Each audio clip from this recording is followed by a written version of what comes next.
Pakistan's incoming Prime Minister Nawaz Sharif has reached out to India and the United States, pledging to strengthen relations after his victory in the weekend's landmark elections.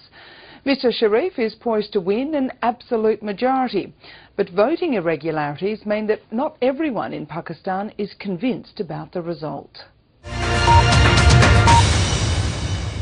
A glimpse into the private world of Nawaz Sharif.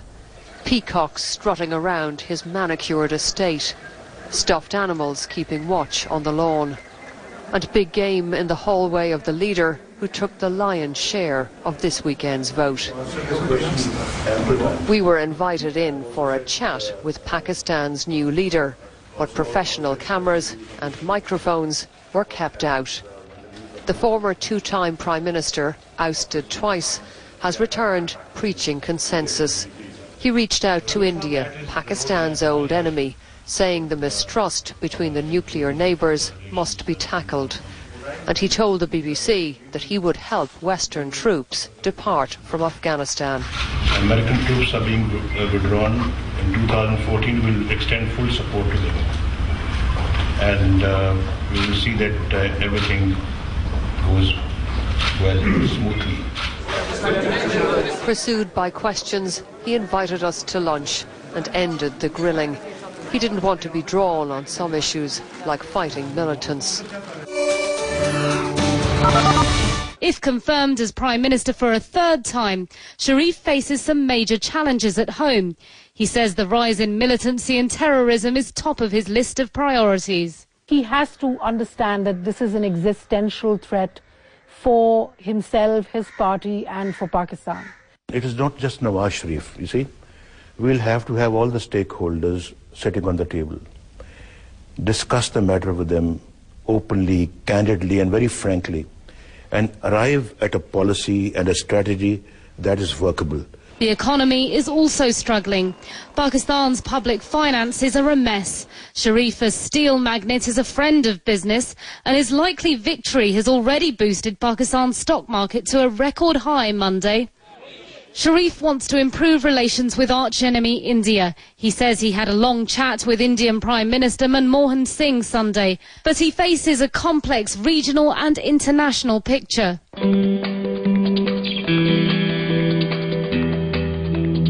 Sharif set to take on Pakistan's many security challenges.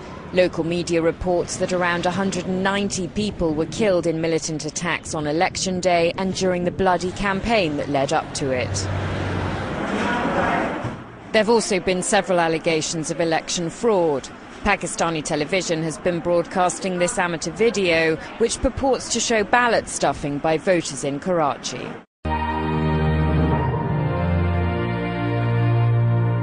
Rival parties have been holding protests saying the election was rigged.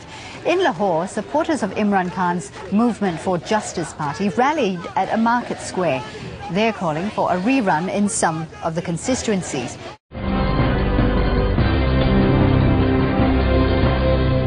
President Barack Obama released a statement praising the efforts to successfully complete the election process. He said his administration looks forward to cooperating with the new government as equal partners in supporting a more stable, secure and prosperous future for the people of Pakistan. Sharif has voiced opposition to U.S. drone strikes in Pakistan, unlike the previous ruling coalition. He says such attacks are a violation of his country's sovereignty. Analysts say U.S. leaders may be concerned a Sharif-led government would not be cooperative in anti-terror operations. Government officials in Afghanistan are also closely watching the formation of their neighbor's new administration. We very much hope that the next government in Pakistan will pave the way for sincere and result-oriented cooperation with Afghanistan, especially when it comes to the need for both countries to work together honestly and in a practical manner to eliminate the sanctuaries and the safe havens that exist for terrorists in Pakistan.